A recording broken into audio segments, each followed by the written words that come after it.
या देशामध्ये एक नवीन कॉकरोच जनता पार्टी स्थापन झालेली आहे आणि तो या देशातल्या बेरोजगार आळशी म्हणून ज्यांना संबोधलं गेलं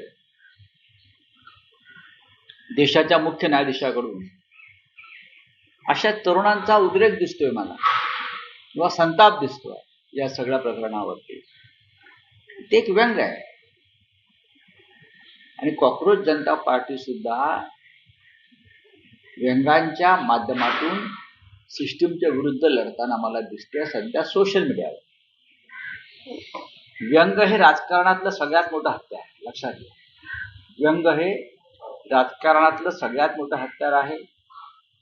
त्याच व्यंगाचा वापर 2014 साली सध्याचे पंतप्रधान नरेंद्र मोदी यांनी सुद्धा केला होता.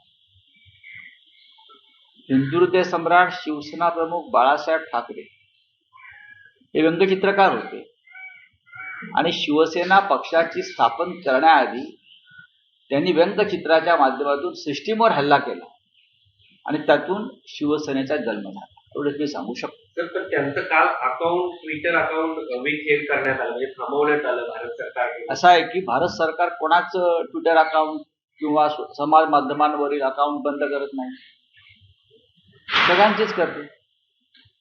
नॉर्वेमधली जर्नालिस्ट कोण हिली लिंग हिचंही केलं. ती म्हणते इंस्टाग्राम, ट्विटर आणि कॉकरोच जनता पार्टीला ज्या प्रकारे तरुणांचं समर्थन मिळत आहे त्याच्यामुळे सरकार झुरळांना घाबरला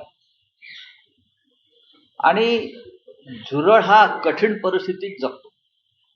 खरं म्हणजे या देशातल्या झुरळांनी न्यायमूर्ती सूर्यकांत यांचे आभार मानायला पाहिजे की न्यायमूर्ती सूर्यकांत यांच्यामुळे झुरळांना प्रतिष्ठा, मान सन्मान, त्यांची लढण्याची जिद्द यांना प्रतिष्ठा प्राप्त झाली. झुरळांना मारण्यासाठी आतापर्यंत काय औषध कंपन्यांनी कमी फवारण्या केल्या, नवीन नवीन औषधं काढली, तरी झुरळ सिस्टीमच्या विरुद्ध उभा आहे